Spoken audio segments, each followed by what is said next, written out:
Hi guys, once more is your boy David, and today we're back with another video. So today I'll be giving you some tips on how to purchase your car, and in addition to that, I'll also be doing a mini tour of my Vauxhall Corsa. So have fun. If you learned something in this video, let me know below. So welcome back to my channel. My name is David Akang. If you do not know who I am, if you are a recent subscriber, thank you for tuning in once more. If this is your first time, kindly consider subscribing. So today we'll be doing a mini tour of my Vauxhall Corsa. So this video is for any new or potential driver, because I'll be speaking to you about loads of features on my car, using my car as an example. So if you learned something, please let me know down below, and please, if you can also please ensure that you also like, comment and subscribe on this video, because I trust me, you're gonna have a lot of fun watching this. So without further ado, let's go straight into the video. So this is the start of the tour. So firstly, this is my car key. I don't know if you can see here, I basically have a number for my claims department. So if I ever get to an accident, I have a number to call. So if you do not have breakdown cover, first things first, make sure you buy breakdown cover. So next thing, I'll put the car in the ignition. So guys, here's my car. So to turn it on, I will firstly put my left foot right down on the clutch, as most manuals, and then basically turn the car on. As you can see, it basically tells me that rain sense is on. So the good thing about the car is that there's literally a knob at the right, which basically controls this bit over here. As you can see, as I'm taking it up, I basically can see different compartments from the car. As you can tell, the car is literally not moving. So that's why we have that's why the speed is 0. This is the rev counter, this is the speed, and this is the fuel gauge. So normally I believe there are 8 bars. At the moment I only have 2 bars. That basically tells me that I actually have to buy fuel. As you can see, this arrow literally here, this arrow literally points to the side where my fuel tank is. So on some cars, this arrow will point to the left, which basically means the fuel tank is on the left. If it points to the right, it means that the fuel tank is on the right. And then over here we have the coolant. If everything is going well, this should have 4 bars, but I know this car, it takes like 2 or 3 minutes for this to set, so I'm fine with that. I have another counter here. This basically shows me that my seatbelt is not turned on, which is fine because I'm trying to do this.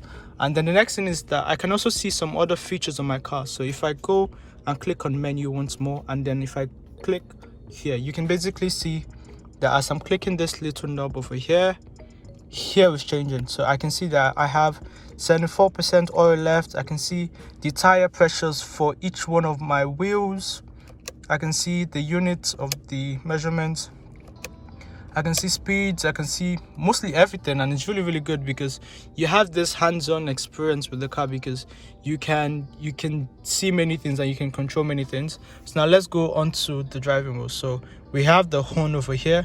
I'm not going to press it because there's literally a learner driver in front of me, so in case anything happens.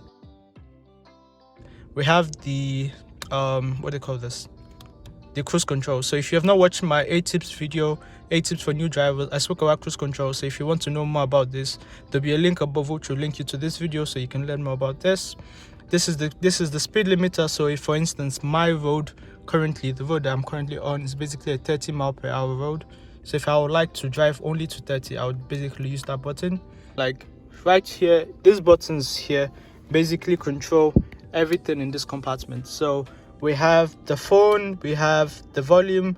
I use this button to basically switch songs. So it saves me time and effort by coming down here and basically trying to switch the songs I'm listening to. So I can do all of that from this bit. I can also increase the volume, and over here, guys, I can also show you some more things. So guys, I'm going to show you how the lights work. So as you can see, at the moment the bar is on 2, and if I take it up, as you can see, the light is actually changing. So that's what this button here over does. And then this button is one that basically turns on the lights. You can see these are the lights that are on, these are the lights that are now on. Those are what those lights do. These ones I'm not too sure, but it does something that I do not know. Yeah. And then let's go back to this bad boy over here.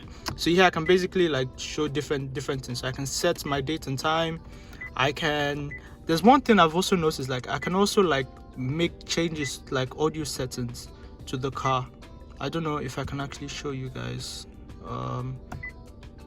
Okay, the radio settings. How do I do it again?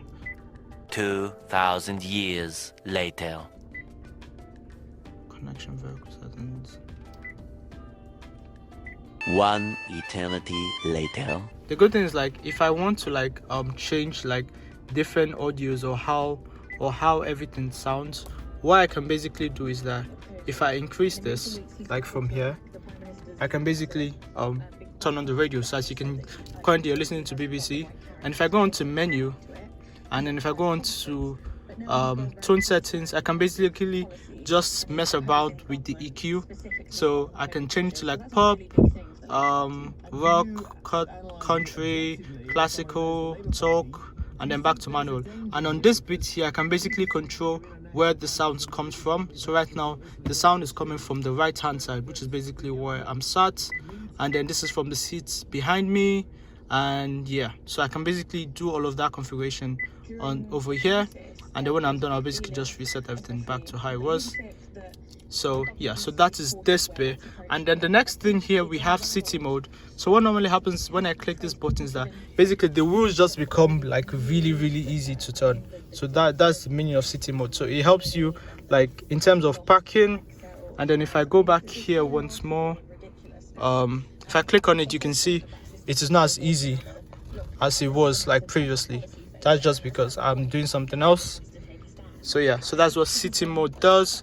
I have central locks that I can control the car's lock system from here. So right now it's unlocked, right now it's closed. And then the next thing is that I have the air vents here. So I can control the temperature in the car, I can control the fan speed, I can control where the air is coming from. This is for the back windows or back you get what I mean, the back window shield. What? Bro, what are you talking about, man? Bro, I'm out, man. That nigga's tripping. I believe. And then this is for the front one, I believe. I'm not too sure. You guys, if you're watching this, if I'm wrong, please do correct me. So yeah, so like this, that is for everything. I have a nice arm here that I used to put my phone for sat navs. And then yeah, so I think that's like the main features of the car. So I have a nice gear stick here. So if I put it, if I like do like this and I bring it down, this is in reverse. So there's a button right here that I basically need to press to put the car in reverse. So yeah, so you can either go from 1, 2, 3, 4, 5 and back. This is a handbrake for anyone who doesn't know what the handbrake is. This is my sister's legs. And then let me show you some of the things I have in the car. So I have, this is the box that my black box came in. I'm going to show you my black box in a bit. I have some sweets for any visitors that are in the car. And this is a book that has most of the instruments, like most of my important documents like insurance and all of that. That's what goes in there. So guys, this is my black box. So for guys who would like to get like a black box for your insurance, this is how big it is. It's not that big, and it's very obscure in the sense that you can basically go without looking at it. This is how the foot pedals look like. For some reason, this one over here keeps removing, and I have to keep telling my friends to help me because it's really difficult to put that back in. So yes. So guys, for new drivers, over here I have an aux cord, I have a USB stick, and also have a dash cam. So the dash cam basically feeds into here. So that's where my dash cam is. As you can basically see, that is the view from in front. And there's also another dash cam at the back of the car, so you can see that bit as well. The back seat is very spacious. I have a hand sanitizer, I have an Asus bag that I need to return, I have my jacket, and yeah, so this is how everything looks. And then yeah, so that's this bit. So guys, I'm going to show you how the car sounds. So my sister is basically here at the moment. Okay, so yeah, press the clutch down. and turn it on. So that's how the car sounds. So I'm gonna go to the front of the car and I'm gonna show you how it sounds from a better look. So basically this is how the engine is. I can see the battery. For some reason I was really confused when I bought this car because there's no covering at the bottom, but apparently that's how the car is. Yeah, so I've done a video about like some checks you can do on your car. I'll link it above as well if you've not watched it. So guys, this is how the back of the car basically looks. We have one of my friends stand, a ring light. I have some items here that I used to wash my car. So here's the Hoover. I have the Hoover here. I have some things that I used to wash the car, like brushes. I have some screen wash.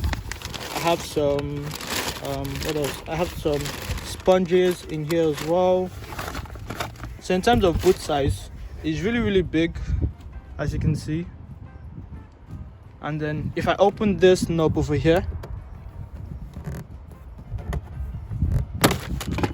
you can basically see that I have my first aid kits in here for any emergencies, and I also have a funnel in there as well. And then we put that back and the claps together, and then that's basically how everything looks. It just looks like a little bit like a sunroof. So this is my dash cam over here. This is how I set it up. It keeps falling off, but hopefully it stays for this video.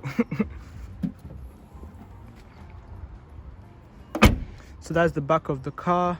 And also I bought the car at Trade Center UK. So if I would most likely do a video in future explaining how I actually bought the car, but that's where I bought the car from.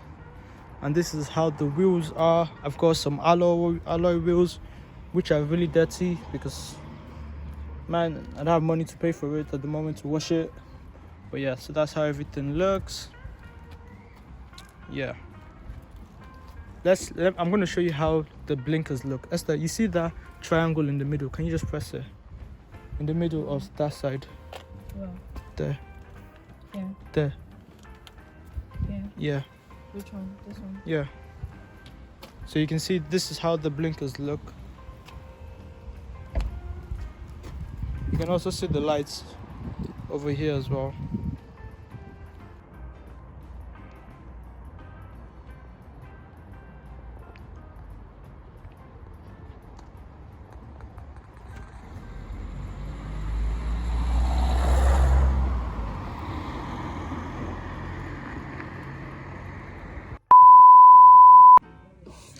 Hey guys, so now I'm just gonna speak to you very shortly about like how I actually purchased the car.